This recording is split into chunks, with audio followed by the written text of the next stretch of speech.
Hey, what's up, guys? How are y'all? Welcome back to the OS Rick project. I hope you had a wonderful Wednesday. I know mine was a little rough. This whole week's been kind of rough, but you know what? Don't worry about it, right? Just we're here to hang out, chill out, relax, just enjoy our time, talk about what's going on with the video games, and just have a little conversation, a one-sided conversation, right? And of course, guys, if you guys ever want to reach me or at me or just leave some comments, feel free. I'm here for some constructive criticism because I need to learn how to do this right, or I need to just not do it right, but just learn how to do it right, because you don't develop in a vacuum. And I know this is kind of like hard for me to do that because since I am just by myself and it's just me just going off of what I think is right or what I think sounds good. So yeah, feel free to chit chat and give some input. I mean, the worst I could say is no, right?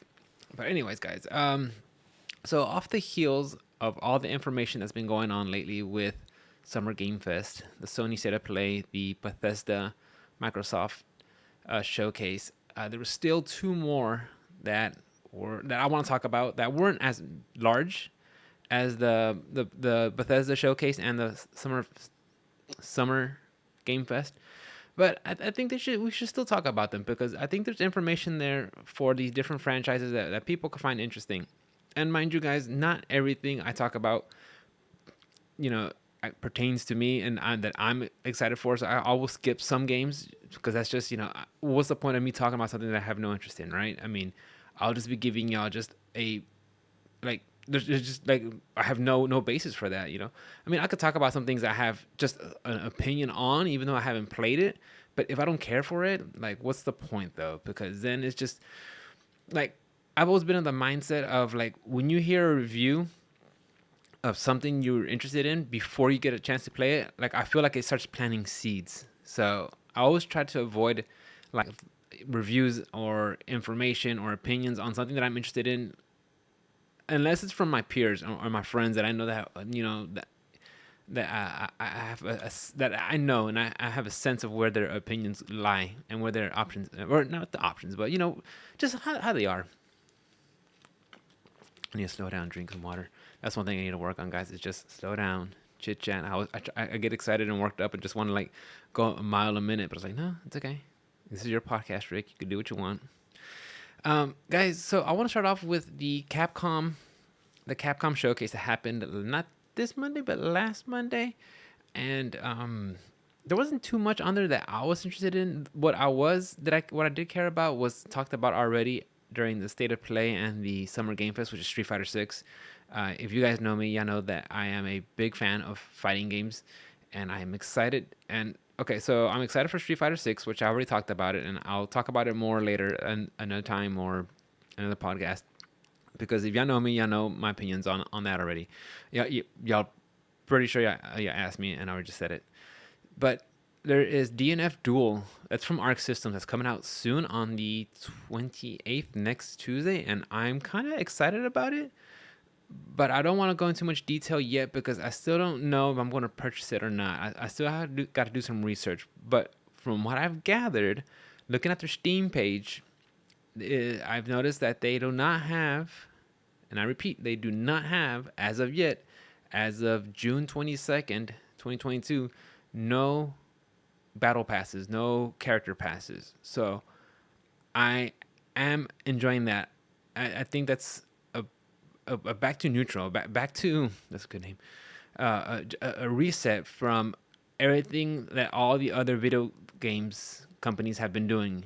If you guys have noticed, ever since, and it was, of course, with Street Fighter Four, but I didn't feel Street Fighter Four was as prevalent as the like Street Fighter Five, because Street Fighter Five really started putting it like it really started just becoming more and more, I guess, not want to say accessible, but just more readily available and out there, and just like had more of a spotlight on it. If that works, if that makes any sense. But ever since Street Fighter Five launched, there's been just character pass, and then they had like 5 seasons of that, and then there's Guilty Gear Strive, they're having character passes. Of course, Grand Blue Fantasy Versus character passes, Mortal Kombat character passes, Tekken character passes, um, King of Fighters 15 team character passes. So I mean that just became the norm, and then just seeing how DNF Duel didn't have that, it made me think. Okay, it made me think maybe they actually just want to focus on a game.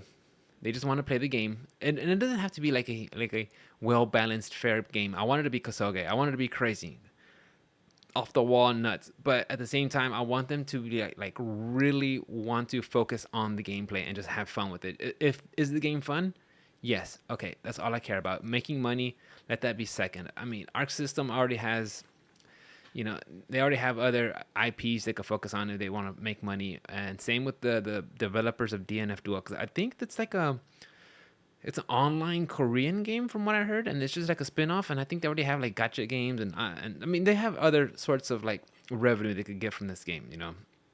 But anyway, just seeing that from the fighting game, knowing that there's no character passes, like it's picking my interest even more. So I'm keeping an eye out for that one. But anyways, back to the Capcom showcase. Not really much that I was interested in.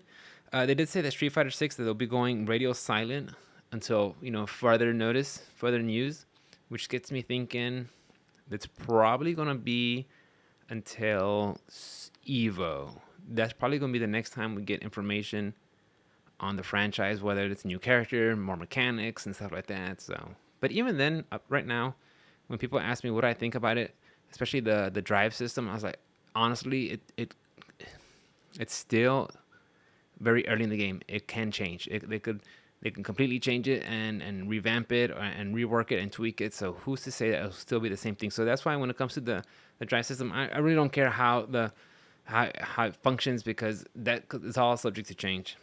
They did talk about they're having the Street Fighter Fighting Collection on and Arcade Stadium 2 coming out, and I saw that and I was like, man, if I like retro gaming like in the 80s when I was a kid, like when I was a baby then.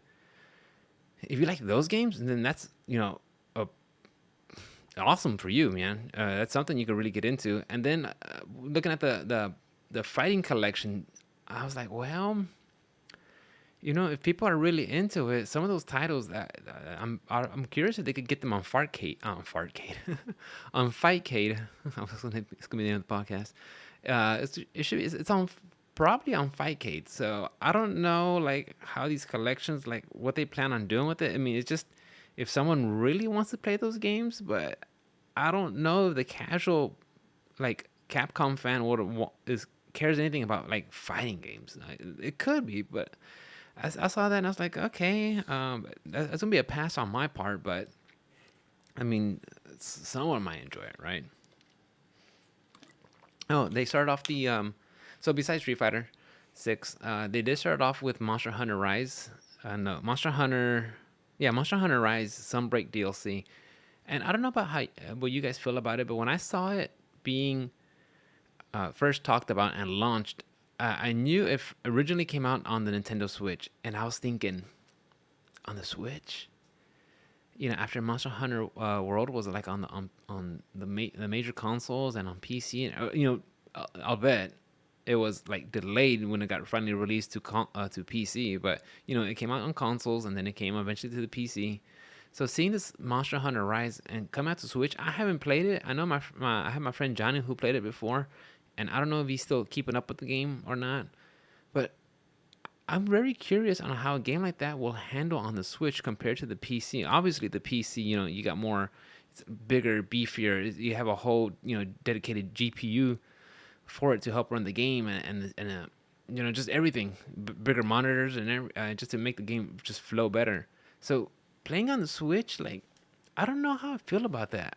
Like the quality issues, the little features of life and little quality things, because I like the Switch a lot, but I know that there's some games that I just don't want to play on there because I know they're just gonna be compromised because of the lack of muscle power that the Switch has. So when I see Monster Hunter Rise, I'm like, if I do play that game, it would have to be on the PC, right? Because okay, also playing on the Switch, yeah, it's underpowered compared to a modern day gaming PC.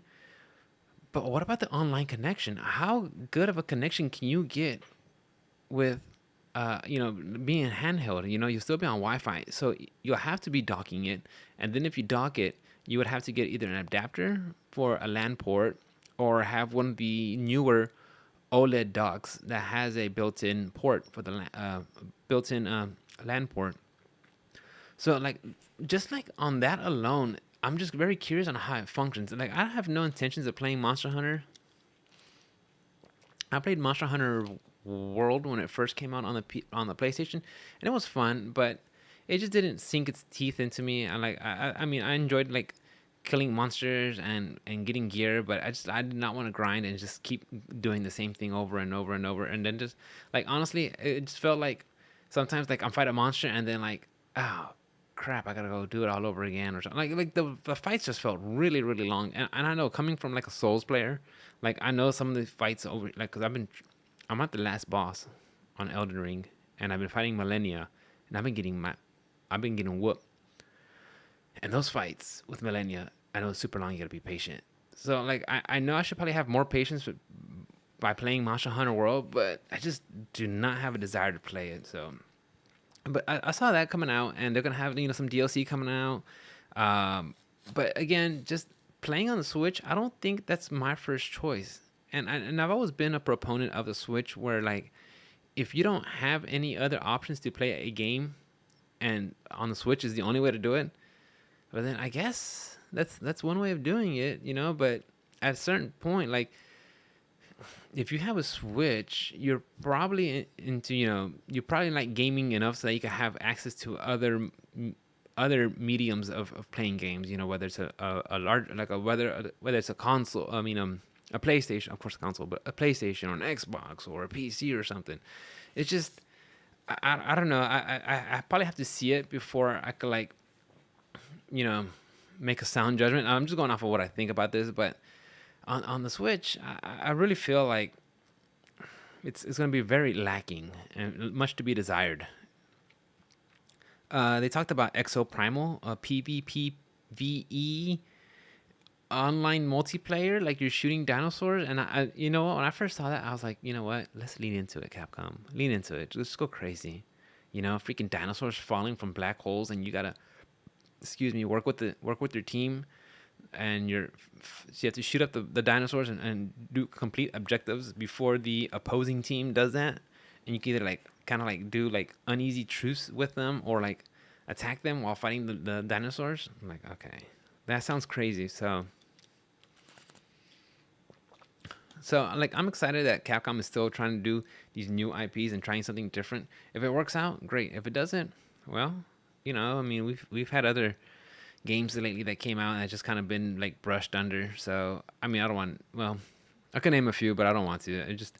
I don't need to be piling more dirt on top of them or throwing in any shade towards them. But you guys probably know. Uh, yeah. So just having like new IPs with Capcom, like, cool. I like that. Let's see where that goes. Because maybe it could be the next Devil May Cry. Maybe it could be the next what's another IP they've been doing? Monster Hunter. Monster Hunter's been out for a while. Devil May Cry's been out for a while. I guess those are bad excuses, bad examples, but you never know unless you try, right? So yeah, looking at that, it looks like fun, but again, I don't like doing multiplayer stuff online, so it's kind of like difficult for me to gauge. Like, I mean, I definitely watch my friends play, because I have some friends that been playing. What's the one that just came out from People Can Fly?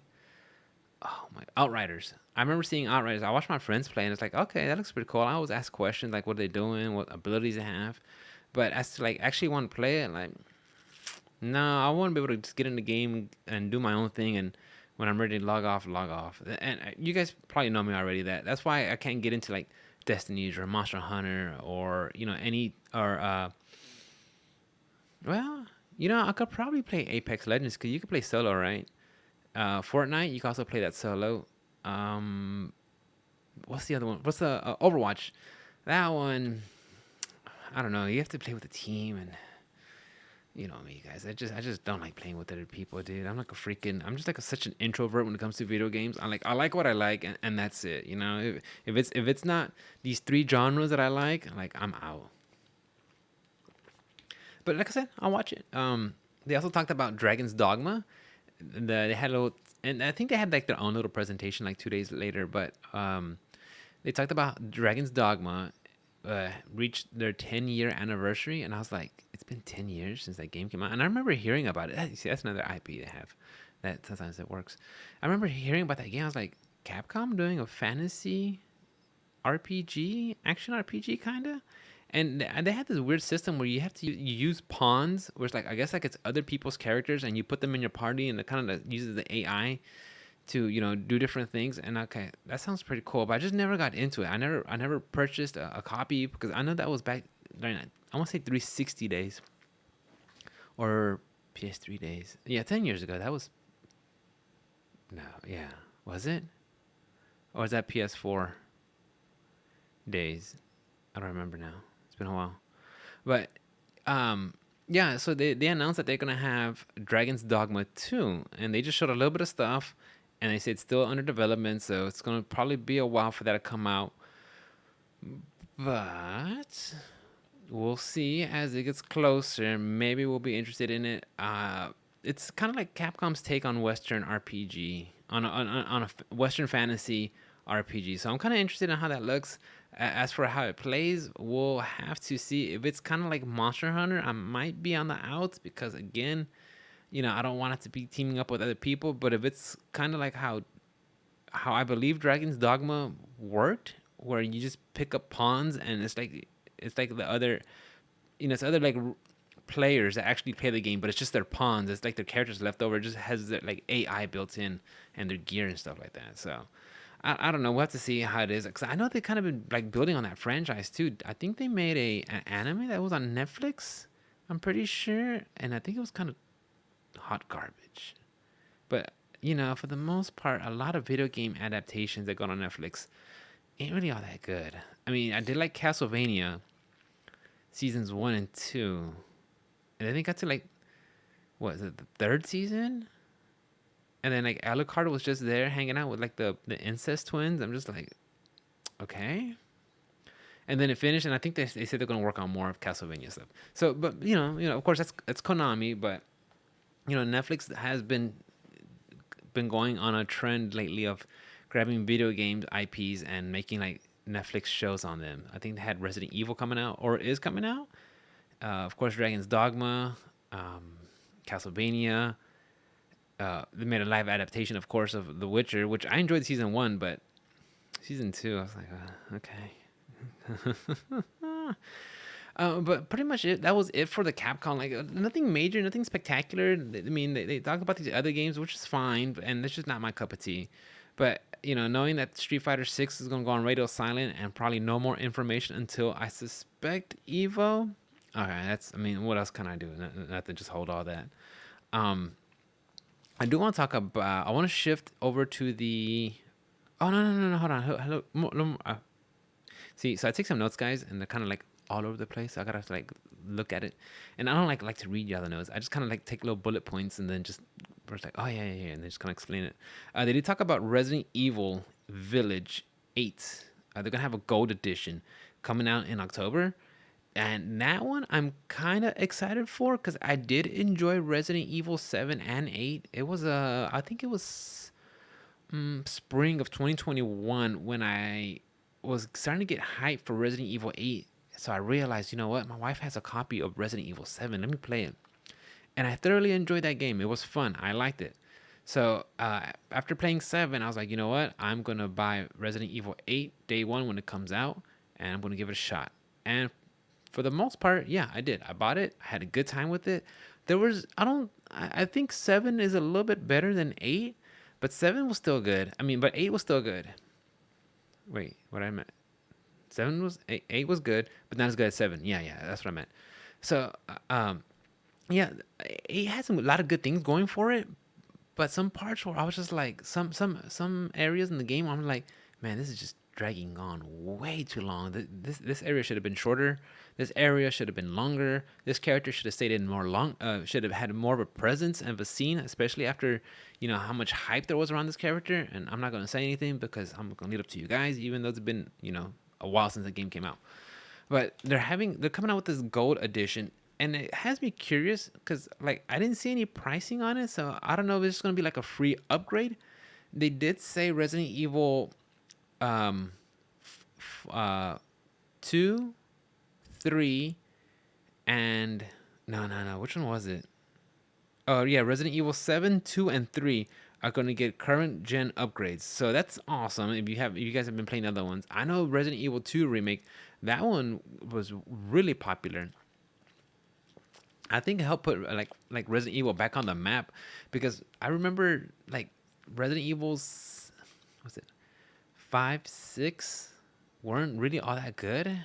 At least I don't remember anybody saying like they totally loved it, and I was out of Resident Evil by then. So Resident Evil 2 getting that remake, I think it brought people back in, and then Resident Evil 3 came out, and I enjoyed playing the old school, the OG Resident Evil 3 Nemesis. But I hear the remake wasn't all that.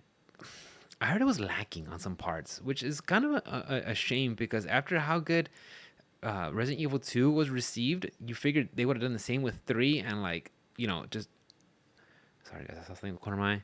You figured they give it the full treatment, but they cut out some parts, and I don't understand why. And I never looked into it why they did that, but it's just man, it just I don't know. As good as 2 was, you figured 3 they would have done the same thing, but I have no idea. Maybe they were crunched for time. Maybe it was because during COVID. I have no idea.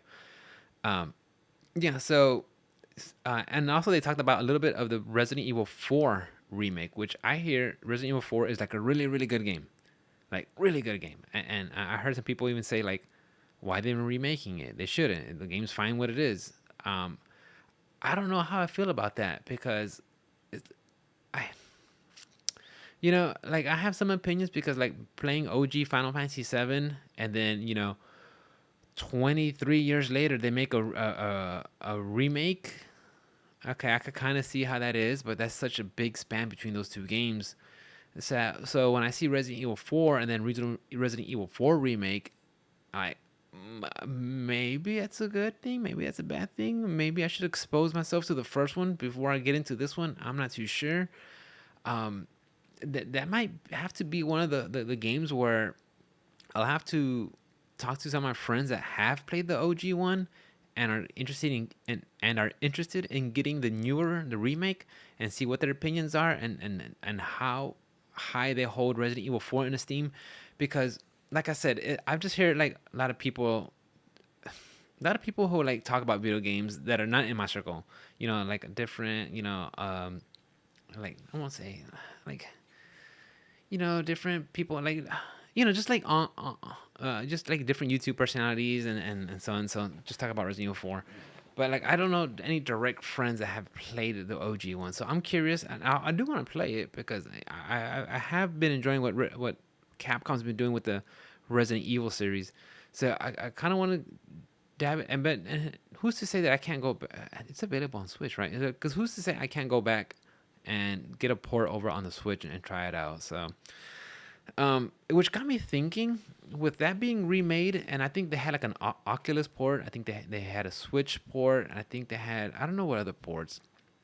And then this one getting a remake, I was curious how you guys feel about The Last of Us getting a remake after like Skyrim got a whole bunch of like a ports and remake. Well, they didn't get remakes; they just got ported overs. Like, do you guys find that like is that fair to criticize like Resident Evil or Capcom for doing all these remakes, and then Naughty Dog doing the same thing with Last of Us? Me personally, I tried playing Last of Us and I couldn't get into it. So when they did because I didn't play the original one, but I did play the remastered one that got released on PS4. It still wasn't for me. I mean, I couldn't play it. And then now that I hear the remix coming out, and I saw some like side by sides, and like there's more detail to their faces. I'm like, Okay, what else? And now you can really see the background. I'm like, okay, what else? You can really see the like okay, I get it. So like you just like upgraded the graphics. Their faces look better. What's the gameplay? Is it still the same thing? Am I still doing like an escort mission throughout the whole, what is it, Seattle or something? Like I don't know. Like I'm fine with doing remasters and remakes, but I don't know when they start showing off things like that. Like how much does that stand out? And I guess the same could be said about Resident Evil 4. I haven't played it, so I don't know how much of a difference that's gonna be. I do remember Resident Evil 2 remake though, compared to where it was when I originally played it on the PS1. Like that's a night and day difference. I mean, I believe it's worthy of an upgrade because that's just so many generations ago of consoles that you can really get to see it. With Last of Us, like there's not really much of a difference from when it got released on PS3, remastered for the PS4, and then remade for the PS5. It's just like, of course, this is my biases, guys. I mean, take it or leave it. It's up to y'all. But yeah, overall with the Capcom and the Resident Evil, like I want to see what they do with the Resident Evil 8. They said they're gonna have like a third camera angle. I wonder if they're still gonna hide Ethan Winter's face.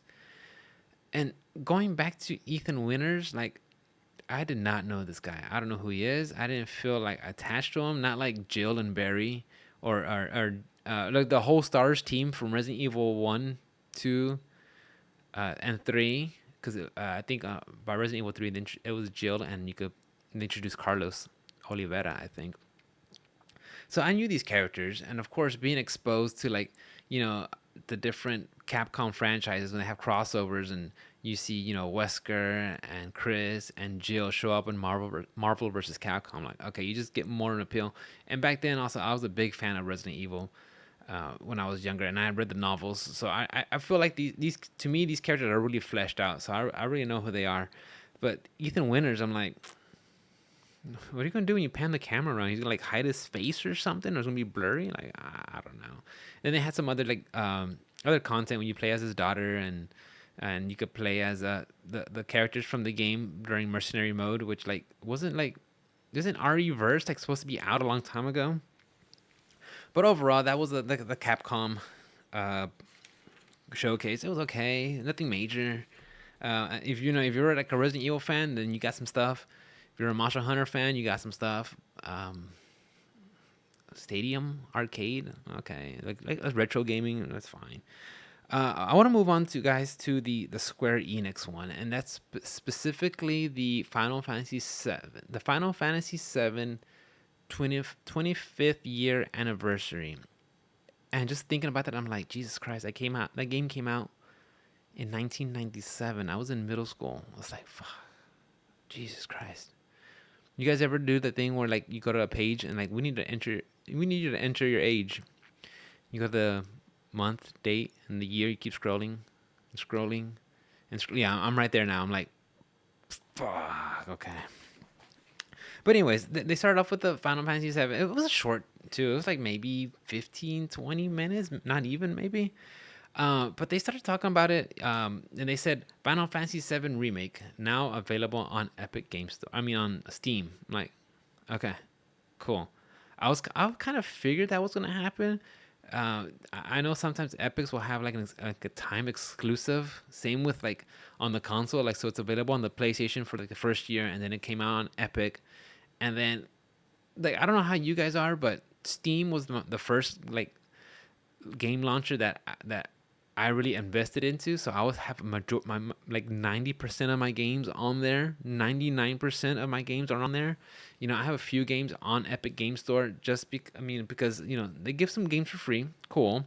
And then sometimes they have these pretty insane deals sometimes. So I was able to get like Mortal Shells for like I want to say like $8.99, $10. I don't know.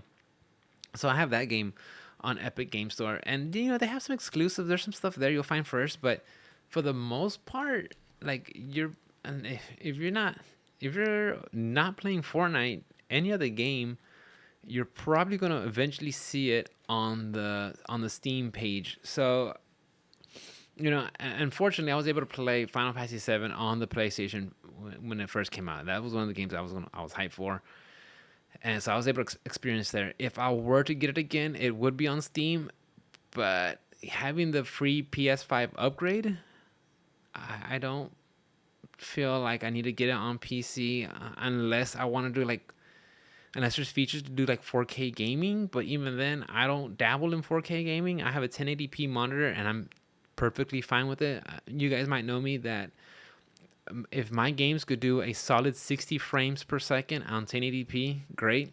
If I could get up to 120 frames, that's even better. But I'm not particular picky when it comes to my games. Like that's like what I want minimum, 60 frames at 1080p. If I could get 120 frames, even better. But if I could get 60, that's fine. I have no problem. Like I don't have to have all these bells and whistles and ray tracing and DLSS and all that other stuff, whatever it is, or 4K. Like no. It's fine. Does the game good? Does the game run right? Fine. Does it run well? Okay. Well, we're in business. I'm a happy customer. So like I said, if I didn't have access to a PS5 version, I probably would play it on Steam. But and I think it was on sale too when it first launched. And it's the integrate. Why did I say integrate? Integrate version. That's the one with the DLC with the Yuffie DLC, which I enjoyed thoroughly, guys. But watching this presentation, they talked about it's coming out on Steam. Great, awesome. The more platforms your game is on, the better for sure. And then they start talking about like all this merchandise that they're coming out with Final Fantasy VII. So it's like Roush, guys, Roush. Why is he there? What is this point? Like, he was so over the top, dude. Like he turned me off from like. Get this guy out of here, dude. He was like the freaking Jar Jar Binks of Final Fantasy VII Remake. Get him out of here, dude. Just over the top. Annoy the shit out of me. Sorry, guys, that was a rant. So they had like a Roush, Kai Play Arts like figurine statue, so the Kai Play Arts statues. I guess you guys can see it right here. If you look at the video, I have a snake, a venom snake, and they're really well articulated. I like them a lot. They're really cool. You can put them in different poses. They come with different heads and faces and hands and little accessories. If you're like a nerd like me who likes having like, you know, little dolls on your freaking bookshelf, you might like it. But it's Roush. It's like, oh, great. I don't. No, thank you. I'm like, if it was like the one like the soldier the soldier edition of Final Fantasy VII Remake, where it included like one of Cloud and on his bike, maybe. But even then, back then, I was like, I'm not buying. I'm not gonna get more of this stuff. I think they're like kind of sold out too, but I still wasn't gonna buy it. Spend that much on the game. Well, I wasn't gonna spend that much on the extras. Talking about steel bookcase or steel CD case, and then art book, and an original soundtrack and extra some. It's like no. I don't want none of that. Just give me the base game, please. But they have some merchandise coming out with the 25-year anniversary. So it's like that Roush figurine. They had a Buster Sword alarm clock. They had some bangle accessories. I don't know if you were supposed to wear them or not. And they had another one that's like a tiara. They had a vinyl. Okay. Maybe the vinyl. Cause I did like the music, but I don't listen to vinyl. I don't have a record player. I don't have a vinyl collection. But maybe that one, because the music was pretty good. I like how they did these remixes of the music. But they had all this stuff, just really, really just milking the franchise. And I was thinking, okay, cool. Now let's see what they have for the rest of Final Fantasy Remake. But no, they don't go there, guys. They're like, here's Final. I'm gonna say here's Final Fantasy VII for First Soldier. I'm like, okay, cool. While I'm waiting, here they're showing me this First Soldier gameplay. I was like, okay, what is this? All right, looks like a little mobile arena, battle arena, shoot 'em up, third person view game. Cool. for iOS and Android. I'm like, oh, great. There they go, trying to tap into the freaking mobile market. And who's to know how many freaking little microtransactions they're gonna have in there for cosmetics and power ups. So I was like, okay, whatever. Okay, not for me. Whatever. What's next? So I'm like, okay, maybe now they're gonna have some Final Fantasy, more Final Fantasy like remake news. Here's Final Fantasy VII Ever Crisis. I'm like, what is this? So I saw it. I was like, oh, okay, cool. It looks like you're playing like as Cloud and doing some Final Fantasy VII stuff, but like in a newer, like a, I want to say like it's almost like a remake because they like touched up everything and they kind of like just really added to the game, but it's not like what this current remake is. And then they said it's like for the iOS and Android. I'm like, oh, another mobile game.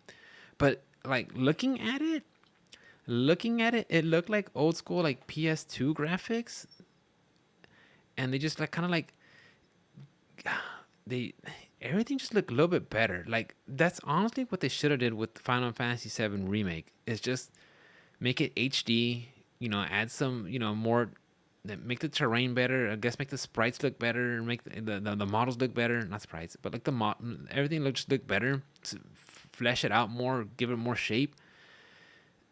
I was like, no, no, that's not how they're gonna do it. I was like, okay, because people have been talking about a freaking remake for Final Fantasy VII for like the longest, and and then when we got this one, I was like, I've talked to my friends. Some people like it, some people don't. I'm still kind of like, I still like the game, but I don't know where they're going with the story, and I think that's my biggest gripe because I feel like they have a really good story here, and I don't know where they're going with it. And then to be fair, they're like, I don't know until the product is finally revealed.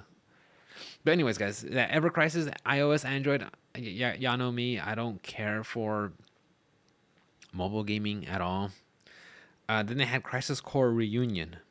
I was like, okay, this look good. Now apparently, this is from talking to my friends. They said this is from the PSP game, and they're I guess remaking it, rebuilding it. So I'm kind of curious for that one. That one you play as Zack, like up to like when he was coming to Midgar.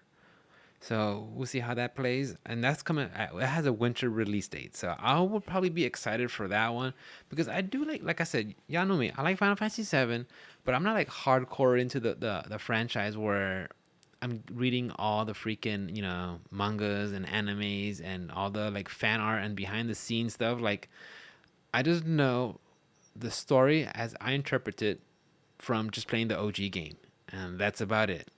So take it as you will, guys. Like, am I like a hardcore diehard fan? Yes and no. Like, I love the game a lot, but did I read every freaking source material on the game? Like, no, I didn't do that. Then they finally talk about Final Fantasy VII Rebirth, and they showed a little bit of gameplay. It basically showed Cloud walking, and Sephiroth was behind him. So I'm guessing this is when they were on a team, and you just see like the mountain range out in the distance. So it got me thinking maybe that was Nibelheim because the way the mountain ridges looked out there were very jagged and peaked. So maybe they're on the way over there, and I don't know how. And again, guys, like the way the first game played out, yes, it was majority of it was in Midgar, but they did take some liberties and flesh it out and do some different things. So I don't know how they're gonna do, and they did change some things. If you guys played the game, if y'all played the OG and then this one, y'all know they made some not subtle differences at all. So this one, I'm curious how they're going to implement the gameplay, and what I'm thinking is, with so many changes they made in the first game, nothing. I don't think anything is safe for game two. Like, I mean, is it gonna be like we start off at calm, and then we're gonna play all the way up to like the ancient temple? Because there's a lot to be done in that whole segment between that. Is it gonna go from I don't know, from Juno all the way up to we go to the crater up north? I have no idea. So I'm very curious how they're gonna flesh out the rest of the story. And again, who's to say that this story isn't? Now, honestly, at this point, like whatever you know about the OG Final Fantasy VII, you can pretty much throw it out the window because there's some things that are tied into it. But for the most part, I think it's safe to say just don't expect the same old story because they're making liberties, and and I think I'm fine with it.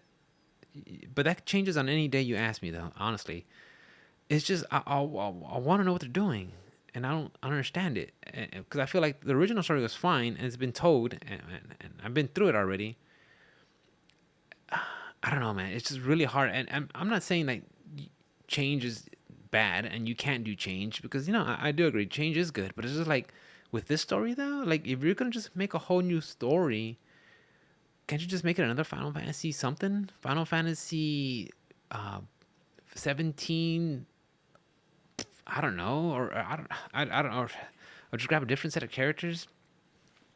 And again, guys, it's not fair until I have everything in front of me, right? So we play all the games and make a proper assessment of the whole trilogy. And they confirm that this is going to be a trilogy. So Final Fantasy VII Rebirth will be released, what they're planning for winter of next year.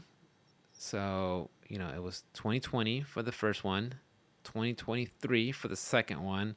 So safe bet maybe 2025, 2026 for the third and final one if everything goes well. But yeah, man, for sure me playing the game and getting all the nostalgia come back when I'm playing it, it feels great. And then I see something like these big old changes and I'm like, why? But then it makes sense. Like you can't fit everything in this kind of environment. The game would just be too massive. At least that's what I tell myself. And it's just a different way of telling the story. But for the most part, guys, like I saw that I was like, okay, cool. They really like Final Fantasy VII. They're doing a whole bunch of stuff with it. I know there's like some others. Like, how are they gonna introduce Vince? Are we gonna get Vincent? Cause I like Vincent. He was cool. I like Sid. Um, but to put a pin on the Square Enix presentation, I was curious. Do you guys think they're still gonna be pushing NFTs? Because I don't know if you guys are in the know, and I'm not certainly in it, but I kind of just keep up with it. NFTs and crypto have been taking a big hit lately. NFTs definitely over the last couple of months they just been plummeting, and then crypto recently is just the whole crypto market has been taking a plunge. So I don't know if Square Enix still values in them wanting to do more with NFTs, because I'll tell you guys, before I have talked about NFTs, and I think the technology that they're doing with it, I think that's potential to do something good. But as for the whole get rich quick scheme with like little pictures of apes, no, I'm not about that. Or video game companies selling NFTs of their games so you can own it on the metaverse and stuff like that. I'm not a big fan of that. Online uh, baseball cards. Like, no, I'm fine. But I do like the thought of the technology of using it for like receipts and contracts and stuff like that to preserve things using the blockchain technology. But using it just to get rich with NFT stuff, no, I'm not about that. I'm not about that at all. So I'm curious if you think Square Enix is still going to follow that even after the whole crash, or the recent drops in crypto and NFTs. I hope this is a lesson for video game, not only just them, but all of them, all the video game developers realizing that NFTs is just it's trendy, it's a fad, and it's excuse me because I get a drink, and I just I don't think that's good practice model, to tell you the truth. In my opinion, not. It's not. Before we wrap it up, guys, I do want to talk about real quick about. I was talking to my friend. I was talking to my friends, the Win Bros, and they told me that there is a game that's coming out because they're fans of the franchise of Grand Blue Fantasy. It's called Grand Blue Fantasy Relink. It's an action RPG coming out for the PlayStation 4 and 5 and Steam sometime in 2023, which I'm kind of excited for. I would like to check it out. I did enjoy Grand Blue Fantasy Versus, and that was my first foray into that franchise. I know they have like mobile gacha games and stuff like that, which is fine. I'm not gonna play them, but I did like their fighting game, and I did like some of these characters and how they looked and everything. So if they make an action RPG, I would definitely be interested in trying it out. I would just be afraid of how they kind of monetize it. If it's anything like Genshin Impact, I would be completely out. And I have nothing against that game. I think it looks beautiful. I love the anime style. I love the colors. But I just cannot like be a fan and support a game that just has that many microtransactions. It's just me personally, guys. I mean, uh, have I played games that have microtransactions? I have, but the ones that I really like, they're not it, man. And that's something I don't support those kind of games. Me personally, I mean, if you want to go and be a lawyer and look at all the games that I played and be like, well, Rick, you played this one now, so what? But I'm not a fan. You know, I mean, look, and you guys know with Street Fighter Five, I did buy some of the character passes. I did buy some of the battle outfits, but that was my lesson learned. Like, nah, because they're just gonna keep pumping more stuff out and just keep milking you until you're, you know, you gotta have it all. You gotta collect them all, and that was the game that I learned not to ever do stuff like that. And same with the whole character battle passes. Every time a fighting game comes out, I just buy the base version. If there's a character that I like, then I'll buy that character. If I could use in-game currency, sure, but if not, it has to be a character that I really like. You know, that's what I did with Luke. I purchased him using just in-game currency. So, but yeah, that's something that's been on my radar. Anything else I want to talk about before I go? Um, I think that. Oh yeah, speaking of fighting games, guys, I couldn't let this one go. But the JoJo Bizarre Adventure Battle Royale, Battle Royale.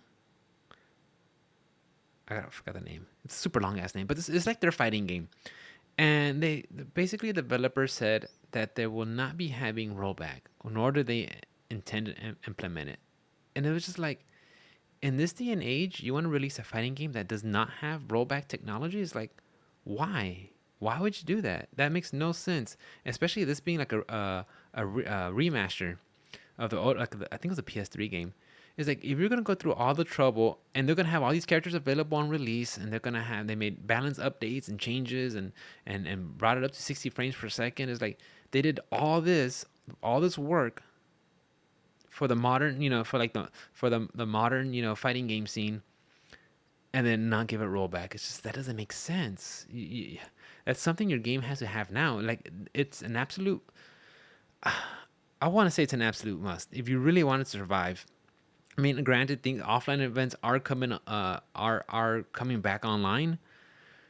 Okay, that's confusing. Offline events are returning. That's starting to become the norm. But the thing is, I think, in my opinion, people got so used to playing online that they expect their fighting games to have that. And that's been a subject with the FGC because people got during the pandemic, people got used to just doing online events, and now going back to offline events. I hear people saying, "Why should I drive 45 minutes just so I could go, so I could go 2 and 2, and then have to drive back and not make my money back, or just have to drive all the way over there on a Wednesday night where I could just play from home." That's good points. I mean, with the this kind of technology, there's going to be some problems that arise with that are going to challenge offline events because people just get used to playing online. And granted, this JoJo Bizarre game not having battle royale, not having rollback network, it's just it doesn't make sense. Like, yeah, you kind of want it for the offline scene. If they play it, cool. But if there's not a presence online, so people could play like on a Wednesday night with the other friends, it's like I don't know how that's gonna really. I think it's a detriment at this point, because if you don't have the rollback netcode, a lot of people are talking about now, which is very important for fighting games to have, is just crossplay with different platforms with Xbox, PlayStation, and Steam. Because if you're the pool that you get to play with is so small that you're just getting matched up with the same guy. It's just I don't know how. I mean, some people won't mind it and will continue to play, but some people, after getting matched with the same person 5 times in a row, they might lose it. So it's unfortunate that came out, and I really wanted to play the game, cause you guys might know I'm look at the video. I'm pointing at my Jolene and Jotaro. I'm a JoJo's fan. I like it. That anime is so silly and off the top. I thoroughly enjoy it, and I wanted to play this game, and I still might pick it up. just to play, like, just to goof off with the game when the guys come over. But I think they also said they're taking away story mode, which is like, man, that's like the only fighting game I wanted to play story mode with before. But anyways, guys, I think that's about it. With DNF Duel coming out, I'm excited for that one. I'll let y'all know if I jump on that one. JoJo's, that's not coming out till September, so we still got a while. I'm gonna think about that one long and hard. And as for everything else, guys, the whole Capcom presentation, I appreciate you guys listened in. Same with the Square Enix one. If you guys have any opinions or thoughts or comments or questions, feel free to just write down the comments, whether here on YouTube or on the socials at the podcast on the podcast page. Just let me know what's up, what you guys think. Do you agree with me? Don't agree with me? And honestly, guys, if y'all don't agree with me, that's totally fine. Because that's how you see different expressions, different opinions on something when somebody doesn't agree with you. So yeah, going next week, guys, I'm gonna try to get someone on the show to hang out and do a little chit chat. I know it's been kind of solo, but I kind of want to do like what I call Discord podcasting, where I get some people that I don't have like immediate access to, and I could just talk over Discord and I can record it. But that's still a process that I'm working on. Other than that, though, guys, I want you to have a wonderful Wednesday. You know, relax, do what you got to do, chill, make time for your hobbies, your loved ones. Don't just get caught up in work, man, and don't bring that shit home, please. So just stay good, stay positive, stay active. I know I haven't done lately, but I plan on getting there soon, and just have a good time, guys. Take care of yourselves, because if you don't do it, who will? So that's about it for me. I'm gonna wrap it up. I hope you have a wonderful day, and I will see you guys later. Bye, guys. Thank you.